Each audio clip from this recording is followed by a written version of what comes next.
কোরআন কারীমের শুধু একটা সূরা সূরা আল ইমরানের 54 নম্বর আয়াতে কারিমা। এই আয়াতে কারিমা আপনি বিভিন্ন তাফসীরের মধ্যে সমসাময়িক বর্তমান সময়ে বিভিন্ন যারা বাতিল ফিরকা হিসেবে আমরা চিনি তাদের কিতাবগুলো আপনি এই শুধু একটা আয়াতে কারিমা আপনি তাফসীর অনুবাদ করে দেখবেন। তারা লিখেছে কি যুগ উপযোগী সমাধান দেওয়ার জন্য আমার আল্লাহ পাক রব্বুল আলামিন শতাব্দী প্রতি 100 বছর অন্তর অন্তর করে এক একজন আলেমের দ্বীনকে আনান, যাদেরকে ইসলামী শরীয়তের পরিভাষায় মুজাদ্দিদ হিসেবে আমরা চিনি। সেই মুজাদ্দিদরা এসে সময়ের কালক্রমে সময়ের আপনার যুগ অনুযায়ী তারা ইসলামের যে মাসালা মাসাইলগুলো আছে সেই মাসালা মাসাইলগুলোর ফতোয়াগুলোকে মানুষের কাছে সঠিকভাবে প্রেজেন্টেশন করে নিচ্ছে। আওয়াজ বলে সুবহানাল্লাহ।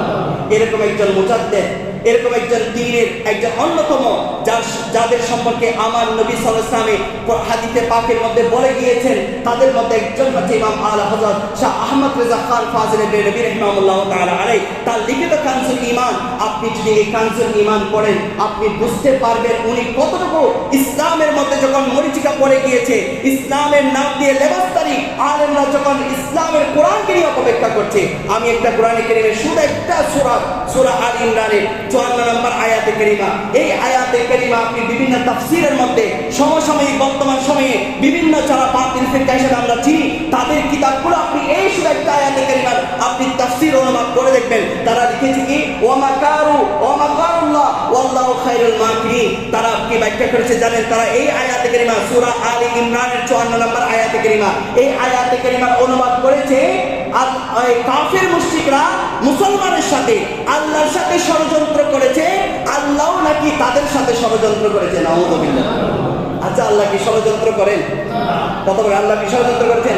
তারা আর কি বলেছেন জানেন? ওয়াল্লাহু খায়রুল মাকিরিন। আল্লাহ সবচেয়ে বেশি সবচেয়ে উত্তম ষড়যন্ত্রকারী। নাউযুবিল্লাহ বলবেন না? আল্লাহকে কি আপনি ষড়যন্ত্রকারী বলতে পারেন? আপনি সমসাময়িক যতগুলা তাফসীর আছে বাংলা ভাষায় বলেন উর্দু ভাষায় বলেন, তারা এইভাবে কোরআনের ব্যাখ্যা করেছে, কোরআনের অনুবাদ করেছে। অথচ আল্লাহ কি এতটাই দুর্বল আল্লাহকে কাফের মুশরিকের বিরুদ্ধে ষড়যন্ত্র করতে হবে? কথা বলেন না। আল্লাহর বিরুদ্ধে আপনি কি শব্দ চয়ন করছেন? বলে যে আমরা তো সত্য কথা বলছি, আল্লাহ যেভাবে বলেছে সেভাবে বলছি। আচ্ছা, যেভাবে বলছেন সেভাবে বলছেন, সত্য কথা বলছেন, সব সত্য কথা কি বলা যায়? আরে কথা বলেন, সব সত্য কথা কি বলা যায়?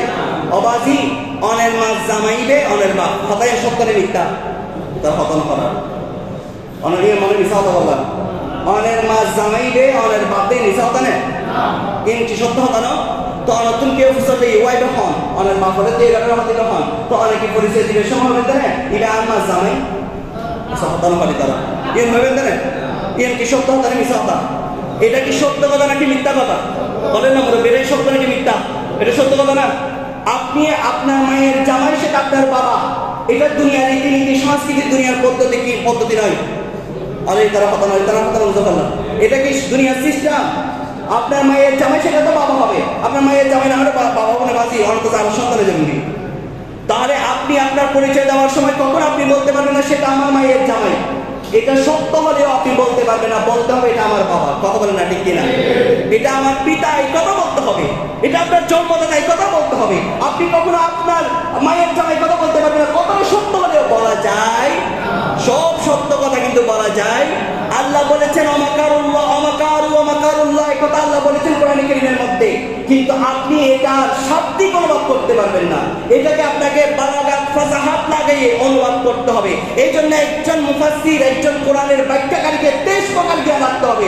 এর মধ্যে এক প্রকার জ্ঞান হচ্ছে ভাষা শাস্ত্র সম্পর্কে তাকে জানা, ভাষা সম্পর্কে তাকে বোঝা, রীতিনীতি পদ্ধতি কোন ভাষায় কি ইউজ হবে সেটা তাকে জানতে হবে, কোথায় কি ব্যবহার করতে হবে, কার জন্য কোন শব্দ চয়ন করতে হবে তাকে সেটা বুঝতে হবে। সেজন্য সরকারি মাদ্রাসা বলেন, কওমি মাদ্রাসা বলেন, সব মাদ্রাসায় স্পেশাল অলংকার শাস্ত্র সম্পর্কে একটা কিতাব পড়ানো হয় যার নাম হচ্ছে বালাগাত, যেখানে আপনাকে শব্দ শিখাবে, কোথায় কি ইউজ করবেন, কার সাথে কিভাবে কথা বলবেন, কোথায় কি ব্যবহার করলে আপনার জন্য সেটা উপযোগী হবে, আর কোথায় কোন শব্দ ব্যবহার করা যাবে না সেটা আপনাকে শিখাবে। তো আপনি আল্লাহর জন্য ষড়যন্ত্রকারী নামে একটা শব্দ ইউজ করেছেন, এটা আল্লাহর জাতের সাথে, আল্লাহর হুসনের সাথে, আল্লাহ পাক রব্বুল আলামিনের গুণের সাথে কখনো যায় না। 1400 বছরের শতাব্দী ইমাম আহমদ রেজা খান ফাজিল বেরলভী কিভাবে তাফসীর করছে জানেন? কিভাবে অনুবাদ করেছেন শুনেন। এটা যে কেউ মুসলমান পড়লে তার অন্তরে ঈমান আপনার আপনার উদ্দীপনা হয়ে উঠবে, ঈমান জাগ্রত হবে। ইমাম আলা হযরত অনুবাদ করছেন, অমাকারু, তারা আল্লাহর সাথে ষড়যন্ত্র করেছে, অমাকারুল্লাহ, আল্লাহ তাদের ষড়যন্ত্রের জবাব দিয়েছে। উচ্চ আওয়াজ বলে সুবহানাল্লাহ। আমার আল্লাহকে ষড়যন্ত্রকারী বলেন নাই, বলছেন ষড়যন্ত্রের জবাব দিয়েছে।